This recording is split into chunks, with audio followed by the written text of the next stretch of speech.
একটা করতে পারেন। তো জাগরণী আমরা কিভাবে করি?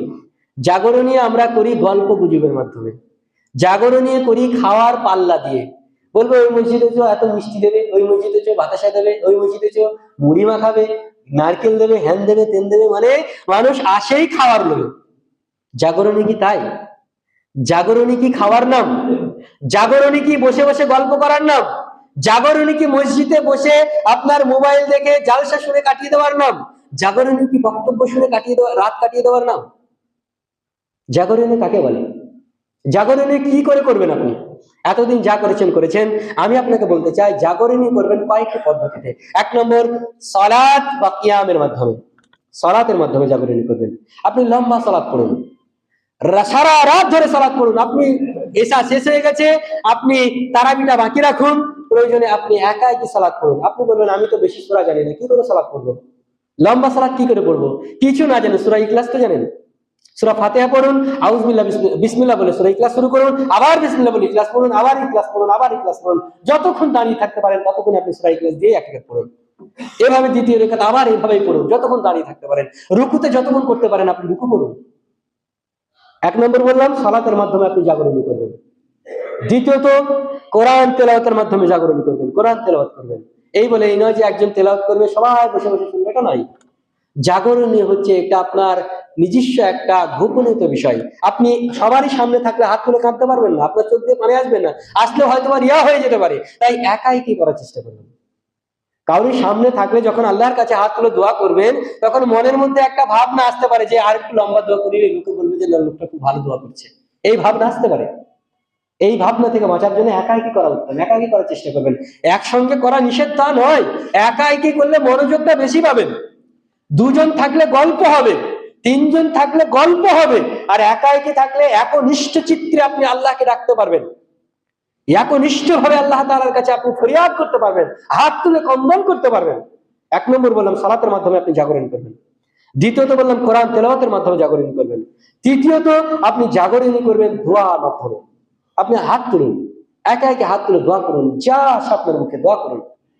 ইস্তেগফারের মাধ্যমে আপনি জাগরণী করুন। যেমন আল্লাহ নবী সাল্লাল্লাহু আলাইহি ওয়াসাল্লাম আমাদেরকে একটা দোয়া শিখিয়ে দিয়েছেন। একবার সাহাবারা জিজ্ঞেস করলেন আল্লাহ রাসূল আমরা কিভাবে জাগরণী করব?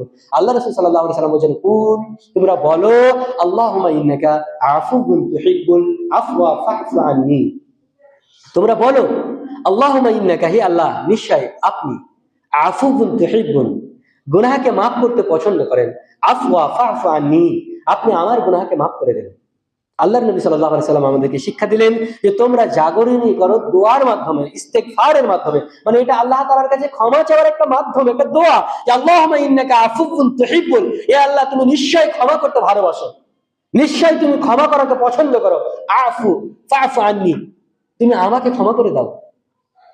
এই দোয়া করবেন, এই দোয়াটা এখন থেকে মুখস্থ করবেন, সেদিন যেন মুখস্থ করতে না হয়। আর মানুষ সারা দিন আপনার গল্প করবে, সারা বছর গল্প করবে, আপনার সেই জাগতে এসে বলবে ভাই দোয়াটা একবার বলে দাও তো, ভাই দোয়াটা একবার বলো তো, মুখস্থ করে নি। এতদিন আপনি কি করছেন? বিয়ে পড়তে গিয়ে তখন আপনি সব সাজাগোজা করবেন, বিয়ের আগে থেকে আপনি সাজাগোজা করে থাকেন, তখন তার বলতে হয় না, আগে থেকে সব রেডি করে রাখেন।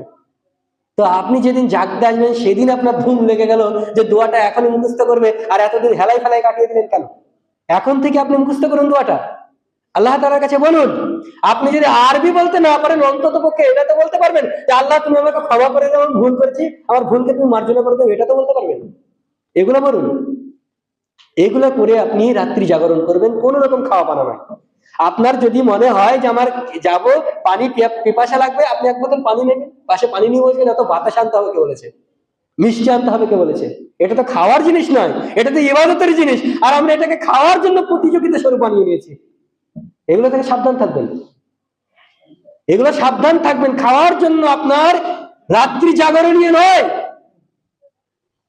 খাওয়ার প্রতিযোগিতার জন্য নয়, মসজিদে এসে ঘুমানোর জন্য নয়, মসজিদে এসে মোবাইলে জালসা শুনে দেখার জন্য নয়। আবার একটা কথা বলি, আপনারা হয়তো একটা জিনিস ভুল করেন, আপনারা হয়তো জানেন না যে খুতবা চলাকালীন কোন রকম কথা বলতে হয় না। তার কারণ নবী করিম সাল্লাল্লাহু আলাইহি সাল্লাম বলেছেন যদি কোনো ব্যক্তি পাশে ডিস্টার্ব করে আর একজন ব্যক্তি যদি বলে ভাই চুপ, আল্লাহর নবী বলেছেন ফাইন লাগাউতা, যে বলবে চুপ কর সেও তার জমাকে ধ্বংস করবে। আর আপনারা বেফালতু কথা বলেন কেন? এখনো যদি এই আচার আচরণ আপনাকে শেখাতে হয়, তাহলে আর কি শেখাবো আপনাকে? মরার টাইম হয়ে গেছে, মানে আপনি যেদিন জন্মেছেন সেদিন আপনার মরার টাইম হয়ে গেছে, সেদিনই মরার টাইম। সৌত্য বলে আপনাকে বলছি না যে আপনার মরার টাইম হয়েছে, আমারও হয়েছে, যার বয়স 5 তারও মরার টাইম হয়েছে, মানে আপনি জন্মেছেন মানে আপনার মরার টাইম হয়ে গেছে। এখনো যদি আপনাকে প্রত্যেকদিন বলতে হয় যে জুমার সময় কথা বলতে হয় না, জুমার সময় কথা যদি অত্যন্ত প্রয়োজনীয় থাকে, তাহলে যে খুতবা দিচ্ছে ডাইরেক্ট তাকে বলবেন যে ভাই এইটা প্রয়োজন ছিল, অমুক দিনে বকছে, মানা করো। আপনি ডাইরেক্ট আমাকে বলতে পারেন, তাছাড়া কাউর ইখতিয়ার নেই যে এখানে মুখ খুলবেন। খুতবা চলবে আর একজনের পাশে গল্প করবেন, এটা কাউরের ইখতিয়ার নেই। এমনকি এটা বলা হয়েছে, যদি কেউ মুখ খুলে পাশে একজন বলছে, যদি বলে ভাই চুপ করো, সে তার জুমাকে ধ্বংস করলো, নষ্ট করলো। আর আপনি এমনি কথা বলবেন, কথা বলার প্রয়োজন হয় আমার সঙ্গে বলবেন। যেটা বলছিলাম, রাত্রি জাগরণ করবেন কয়েকটা মাধ্যমে, ভালো করে মনে রাখবেন, কয়েকটা মাধ্যম। কি বললাম? সালাতের মাধ্যমে রাত্রি জাগরণ করবেন। 2 নম্বর, কোরআন তেলাওয়াতের মাধ্যমে রাত্রি জাগরণ করবেন। 3 নম্বর, ইস্তেগফারের মাধ্যমে রাত্রি জাগরণ করবেন। 4 নম্বর, আপনি দোয়া করবেন, হাত তুলে দোয়া করবেন আল্লাহ তাআলার কাছে। এইভাবে রাত্রি জাগরণ করুন, আপনার কাজে আসবে। আল্লাহর কাছে চান, আল্লাহর কাছে ক্ষমা চান, মানে ক্ষমা চাওয়ার একটা আপনার উত্তম সময় হচ্ছে রমজানুল মুবারক। এই রমজানুল মুবারকে আপনাকে ক্ষমা নিতেই হবে, আপনাকে টার্গেট নিতে হবে যে এই রাতে আমি আল্লাহ তাআলার কাছে ক্ষমা পাইয়ে নেব, এই রাতে আমি আল্লাহ তাআলার কাছে সব রকম গুনার কাফফারা হিসাবে দোয়া করবো, আমি সবকিছু মিটিয়ে দেবো আল্লাহ তাআলার কাছে। এই টার্গেট নিয়ে আপনাকে নামতে হবে। আর নামবেন লোক দেখানোর জন্য, যে লোককে বলবি ভাই তুই কটা রাত জেগেছিস রে, একজন বলে 3টে জেগেছি, আর আমি 5টা জেগেছি রে, তুই কি করেছিস? এই জন্য জাগবেন নাকি? আল্লাহ তাআলা আমাদেরকে সকলকে বুঝার তৌফিক দিক। আমিন। ওয়া আখিরু দাওয়ানা আলহামদুলিল্লাহি রাব্বিল আলামিন। ইন্নাল হামদুলিল্লাহি ওয়াহদাহু ওয়াস সালাতু ওয়াস সালামু আলা মান লা নাবিয়্যা বা'দা। আউযু বিল্লাহি মিনাশ শাইতানির রাজীম। বিসমিল্লাহির রাহমানির রাহিম। ওয়া লা তুবাশিরুহুন্না ওয়া আনতুম আকিফুনা ফিল মাসাজিদ। তৃতীয় নম্বর যে কথাটা বলছিলাম,